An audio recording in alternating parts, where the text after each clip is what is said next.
Si vous pouvez gagner un salaire ou un revenu de 250 000 francs dans un pays comme le Togo ou le Cameroun, ne laissez pas cet emploi ou ce job pour venir en France pour devenir un étudiant. Bonjour, bien raison. Bienvenue sur ma chaîne Jeune Afro Audacieux. Je suis Kodjobi Joachim. Je suis économiste et spécialisé en développement durable. Je suis passionné par l'entrepreneuriat et j'interviens dans le secteur agricole. J'ai créé cette chaîne Jeune Afro Audacieux pour partager avec ma communauté les spéculations agricoles que j'arrive à produire en Afrique tout en restant en France et aussi aider mes jeunes sœurs et jeunes frères qui font la procédure Campus France. Je fais cette vidéo suite à un constat personnel et vous me direz dans les commentaires si ce constat est général ou pas. J'ai constaté que pas mal de jeunes ou bien beaucoup de jeunes africains qui font déjà partie de la classe moyenne, c'est-à-dire qui gagnent mieux leur vie ou bien leur vie, quittent leur boulot ou quittent leur business pour venir en France et redevenir des étudiants pour des raisons économiques, parce qu'ils espèrent gagner beaucoup plus après leurs études. Alors, sans aller dans les détails, je vais vous dire directement ici en introduction. Si vous pouvez gagner un salaire ou un revenu de 250 000 francs dans un pays comme le Togo ou le Cameroun, ne laissez pas ce business ou ne laissez pas cet emploi ou ce job pour venir en France pour devenir un étudiant. Alors, si ce sont des thématiques qui vous intéressent, n'hésitez pas à vous abonner à cette chaîne Jeune Afro Audacieux, à liker cette vidéo et à la partager autour de vous pour aider quelqu'un. Pourquoi est-ce que j'ai choisi 250 000 francs comme indicateur ici? J'ai choisi 250 000 francs parce que je connais beaucoup de jeunes fonctionnaires qui en gagnent ou qui gagnent 250 000 francs comme salaire ou qui font un chiffre d'affaires de 250 000 francs minimum chaque mois. Ce constat, c'est au Togo et aussi au Bénin, mais ça peut ne pas être le cas au Gabon. Ça peut être réajusté ou réadapté à la situation du Gabon, par exemple, ou dans un autre pays où le SMIC est beaucoup plus élevé et le coût de la vie est beaucoup plus élevé que celui du Togo ou du Bénin ou du Cameroun. Alors, je vois déjà beaucoup de jeunes dans les commentaires me demander pourquoi est-ce que moi je ne reviens pas au Togo ou au Bénin pour travailler et gagner ce salaire. Généralement, quand on donne ce genre de conseils aux gens du pays, c'est la première question qu'ils nous posent. Oui, mais pourquoi toi tu ne reviens pas pour travailler et gagner ce salaire? Moi, je vais vous répondre. Personnellement, moi je pense que je suis déjà pris au piège au fait. Moi, je suis déjà pris au piège. C'est comme si quelqu'un revenait de l'au-delà ou de l'enfer et il vous dit que, les gars, de l'autre côté, il y a une autre réalité. Donc, changer de mentalité et tout. Mais vous n'allez pas comprendre. Vous allez dire, moi aussi, j'aimerais bien faire ma propre expérience avant de tirer une conclusion. Et je dirais aussi que dans ma situation, moi, je n'avais pas beaucoup de choses à perdre. Je n'avais pas grand-chose à perdre parce que moi, après ma licence, j'ai fait 1 an à la maison. Et cette année-là, je me cherchais en fait. Je faisais de petits boulots. J'ai travaillé dans une quincaillerie, par exemple, et j'étais payé à 35 000 francs CFA le mois. Et je devais travailler de lundi à samedi, 6h à 18h, pour pouvoir gagner 35 000 francs CFA. Du coup, je n'avais pas grand-chose à perdre. Et ceux qui vont se voir dans cette situation, qui vont se dire que eux aussi n'ont pas grand-chose à perdre, je voudrais vous dire que il y a des réflexions que nous faisons ou il y a des décisions que nous prenons quand nous n'avons pas les moyens, quand on a faim, quand on voit les choses, quand on voit les autres réaliser leur vie, mais que nous, on se voit ou on se croit en retard par rapport aux autres. Du coup, on se dit, je suis prêt à tout. Je suis prêt à tout. Mais dès qu'on arrive à avoir les moyens, dès qu'on arrive à manger à sa faim, dès qu'on arrive à manger 3 fois et boire du jus ou du vin après avoir mangé, les choses changent. Les choses changent. Et on voit la vie différemment. Et on se dit, mais il n'y a pas que la nourriture et la boisson dans la vie. Et la vie que je suis en train de vivre, c'est pas une vie. On se dit, c'est pas une vie ça. Et moi, je dirais que j'ai payé et je continue de payer un grand prix pour être là. Je continue de payer un grand prix pour être là. Et puisque chez nous, venir en Occident, peu importe la raison pour laquelle toi tu es venu en Occident, c'est considéré comme une réussite dans la vie. Du coup, c'est difficile de venir en Occident et décider un matin de retourner au pays pour pouvoir vivre, revenir au pays pour s'installer encore de nouveau. Les gens se disent, c'est comme si toi tu as goûté au paradis et que toi tu veux revenir parmi nous ici encore sur terre. Donc, je vous dis de réfléchir beaucoup avant de prendre une telle décision. Ça, c'est pour les gens qui n'ont pas beaucoup de moyens. Alors, maintenant, je vais parler à ceux qui ont un peu de moyens, ceux qui arrivent à gagner 200 ou 250 000 francs le mois et qui arrivent à épargner, mais qui veulent décider de quitter pour pouvoir venir en Europe ou venir en France, faire campus France et redevenir étudiant, poursuivre les études, rien que pour des raisons économiques. Rien que pour des raisons économiques, je précise. Alors, les jeunes fonctionnaires ou les jeunes qui arrivent à gagner 200 000 ou 250 000 francs CFA dans un pays comme le Togo ou le Bénin, pourquoi est-ce qu'ils pensent que ce n'est pas un bon salaire ou bien ce n'est pas un bon revenu? C'est parce qu'ils ont un train de vie beaucoup plus élevé. Et il faut dire la vérité ou bien il faut se dire la vérité. Moi aussi je suis jeune et je ne dirais pas que je suis différent des autres jeunes et je sais ce que nous faisons avec de l'argent. Quand on est jeune et qu'on commence par gagner un peu d'argent, je sais les folies qui nous viennent en tête. Je connais les folies qui nous viennent en tête. D'accord? Et la réalité est que les jeunes fonctionnaires en Afrique ont beaucoup de femmes dehors. Les jeunes fonctionnaires en Afrique ou les jeunes qui arrivent à gagner un peu d'argent, ils veulent manger partout. Et quand je dis manger partout, vous-même vous comprenez. Et c'est ça leur réalité. Vous verrez des jeunes fonctionnaires de 30 ans qui ne sont pas mariés en Afrique. Des jeunes très beaux, qui ont un bon statut, un bon cadre de vie, mais qui ne veulent pas se marier. Ou bien qui finissent par s'engager quelque part, mais qui continuent de draguer par ici, par là et tout. Avec ce style ou bien ce genre de vie, tu ne peux pas épargner. Avec ce genre de vie, tu vas toujours trouver que 250 000 francs, c'est pas un bon salaire ou bien c'est pas un bon revenu. Ou bien c'est pas un bon chiffre d'affaires. Alors que toi, tu vis dans un pays où toi, tu arrives à gagner pratiquement 4 fois le SMIC. Oui, le SMIC au Togo, c'est 53 500, je crois. Et toi, tu arrives à gagner jusqu'à 250 000 francs et tu trouves que c'est pas un bon salaire. Et tu trouves que c'est pas un bon salaire.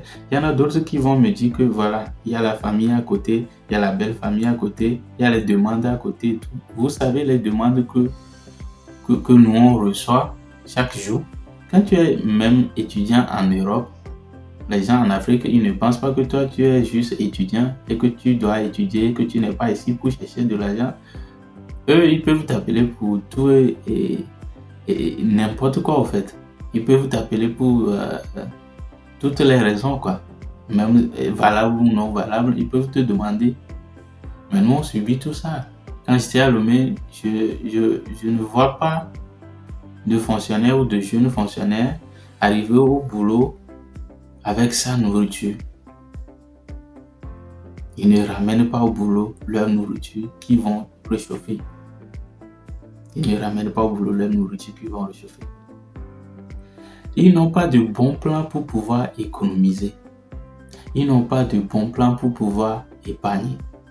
Et quand tu mènes cette vie-là, tu vas toujours trouver que 250 000 francs, ce n'est pas un bon salaire.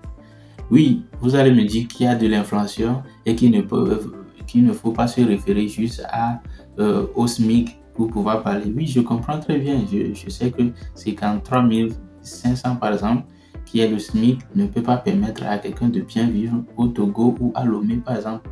Mais toi, tu gagnes jusqu'à 200 000 ou 250 000 et que tu trouves que c'est pas bien. Combien est-ce qu'on peut louer un appartement ou une chambre salon à Lomé? Tu me diras que la nourriture et tout, mais tu ne cuisines pas. Tu es jeune, 27 ans, 28 ans, et tu arrives à gagner 250 000 francs et tu te dis que la nourriture à la maison n'est plus faite pour toi. Tu penses que nous, on vit comme ça ici? Je vais vous parler un peu de notre situation ici en France ou bien en Occident en général. En fait, vous vous trompez et vous faites beaucoup d'illusions sur la vie en Occident ou la vie des étudiants en France. Et je sais pas si c'est Tiakola qui a dit, tu sais, la vie qu'on veut, on l'aurait jamais ici. La vie dont vous rêvez là, vous ne l'aurez jamais ici. Vous ne l'aurez jamais ici. Moi, par exemple, je cuisine souvent à la maison. Je peux faire une sauce qui va durer jusqu'à une semaine que je garde dans mon frigo. Une ou deux sauces pour la semaine. Je mange matin, je mange midi, je mange le soir. Et c'est pareil pour beaucoup d'étudiants. Mais vous, jeunes fonctionnaires ou jeunes débrouillards qui arrivent à gagner 200 ou 250 000, vous n'aimez pas cette vie-là. Vous ne voudrez pas de cette vie-là. J'ai encore de la sauce tomate dans mon frigo. Et demain matin, je vais encore préparer du riz. C'est avec ça que je vais manger. Mais vous, demain, vous devez sortir. Vous devez aller là. Vous devez aller là. Beaucoup de jeunes fonctionnaires ou beaucoup de jeunes qui arrivent à gagner un peu d'argent en Afrique ont un train de vie que moi j'envie. Ont un train de vie que moi je ne peux pas me permettre. Moi, par exemple, je ne peux pas me permettre de sortir chaque week-end. Je ne peux pas, je n'ai pas les moyens. Mais parfois, tu appelles quelqu'un qui gagne 60 000 ou 110 000 francs CFA chaque mois, mais il te dit que là, il est sorti pour pouvoir boire un coup. Moi, je n'ai pas les moyens. Je n'ai pas les moyens. Et je suis là depuis 2021, mais je ne suis pas rentré au Togo parce que je n'ai pas d'argent. Je vous le dis clairement, je n'ai pas d'argent. Oui, je gagne de l'argent, mais ça ne me suffit même pas pour réaliser ou concrétiser ce dont je rêvais. Mes projets personnels, je n'arrive même pas à les réaliser avec ce que je gagne pour pouvoir épargner jusqu'à aller au Togo, pour pouvoir faire la fête avec les anciens amis ou les anciens camarades et tout, pour dire que oui, j'ai réussi ma vie et tout. Non. Moi, je continue d'épargner le peu que je gagne. J'épargne beaucoup. Parce que je ne sais même pas dans quoi je suis. Et beaucoup sont dans ma situation. Nous ne savons même pas dans quoi nous nous sommes mis. On est juste là seulement comme ça. Pendant que vous pensez que nous avons déjà réussi notre vie. Et c'est chaque jour nous on réfléchit. Et vous nous mettez même parfois la pression. Parce que puisque vous pensez que nous on a déjà réussi notre vie. Nous on est là chaque jour. Oh, les gens pensent déjà que j'ai réussi ma vie. Faut que je prouve, faut que j'aille. Je dépasse des limites et tout. Vous ne le savez pas encore. Mais vous allez rentrer dedans. Et c'est là où vous serez pris au piège aussi, comme nous. Vous savez, vous allez vous dire que voilà, quand je vais arriver ici, je vais trouver du boulot, je vais faire du boulot et tout. Par exemple, si on prend l'exemple de la plonge, laver les assiettes. Vous pensez que c'est la manière dont on lave les assiettes à Lomé, c'est de cette manière qu'on lave les assiettes ici? Quand toi-même tu vois la plonge ici, on te met à la plonge. une semaine, toi-même, tu vas fuir. Il y a des amis qui sont allés pour certains boulots, certains jobs, payés à 100 € la journée, travaux manuels, 100 € la journée. Ils ont fait juste une journée, ils ont fui. Le lendemain, on les a appelés, mais ils ont dit non. 100 € la journée, mais tu vas fuir. Vous pensez même que quoi? Maintenant, nous allons passer au cas général. Nous allons passer au cas général. Vous ne le savez pas encore, mais c'est très rare de trouver un immigré qui gagne plus que le SMIC, qui gagne beaucoup de salaire et tout, malgré son diplôme. Malgré ses diplômes, c'est difficile. Nous-mêmes, avec le master, on galère pour pouvoir trouver un boulot avec 1,5 fois le SMIC. Gagner un boulot qui va te permettre de gagner un salaire de 1800, 1900, 2000, c'est de la galère pour nous. Alors qu'on est diplômé de master en France. Ce n'est pas un master du pays et pour lequel on va dire, ah, comme toi tu as juste obtenu un master au pays, il n'y a pas son équivalence ici, du coup tu ne vas pas trouver un boulot et tout. Les gars, du coup, vous rêvez pour des raisons économiques que vous allez venir ici, vous allez tout casser. Peut-être même 1% de vous va pouvoir dépasser le SMIC. Peut-être même 1%. Demandez, on vous le dira. Peut-être même 1% va dépasser le SMIC. Les gens qui reviennent au pays pour faire la fête et tout, vous savez durant combien de temps ils épargnent? Moi, par exemple, ou si je prends l'exemple de... Bon, je suis plus étudiant. Si je prends l'exemple d'un étudiant, par exemple, si un étudiant veut revenir au pays pour faire la fête ou voir ses parents, faire 2 semaines ou 3 semaines, ça peut lui coûter jusqu'à 1 an d'épargne. Revenir juste pour faire les vacances au Togo, ça peut lui coûter jusqu'à 1 an d'épargne. 1 an d'épargne pour pouvoir revenir comme ça. Et toi qui es au pays, qui arrive à épargner 5 millions de francs CFA, 6 millions de francs CFA, tu veux venir ici avec toi-même ton propre compte. Tu veux te faire la vie en ton propre compte. Je pense que nous, on arrive à épargner 5 millions, 6 millions ici. Et nous, c'est le crédit ici. Hein. On emprunte et on fait les prêts. Hein. On fait les prêts ici. Hein. C'est du crédit là, les gars. C'est du crédit. Et après, tu vas rembourser. Et vous arrivez à vous nourrir, à gagner un peu d'argent, à épargner 5 millions, 6 millions. Demande à ton oncle. S'il peut, ton oncle qui est à Paris, s'il peut te faire une capture d'écran de son compte pour te montrer s'il a 7 000 ou 8 000 euros sur son compte. Il n'en a pas. Et M. Philippe Simon a l'habitude de le dire dans ses vidéos, la diaspora française surtout n'a pas le cash. La diaspora française n'a pas le cash. Et quand on parle de la diaspora même, bon, nous, simples étudiants et tout, nous ne pouvons même pas nous considérer comme des pinguis et tout. On n'est même pas pinguis parce que la plupart des étudiants travaillent en temps partiel. C'est-à-dire tu ne vas même pas trouver le SMIC qui est à 1350 ou 1400. Et tu vas tourner autour de 750 €, 800 €. Et toi tu veux laisser ton job ou ton emploi de 250 000 francs pour ça? Vous savez déjà pour métro, boulot, dodo. Ça, il y en a sur toutes les chaînes. On en parle beaucoup. Vous savez déjà pour métro, boulot, dodo. Voilà. Les gars, on n'a même pas de vie ici. D'accord? On n'a même pas de vie ici. Il y a des célibataires de 35 ans, célibataires de 40 ans ici, célibataires de 50 ans ici. On n'a même pas de vie ici. Les relations amoureuses, c'est fake ici. Si toi-même tu veux venir. Moi, je ne suis pas là pour décourager les gens. Je ne suis pas là pour décourager les gens. Mais je dis juste les choses telles qu'elles sont.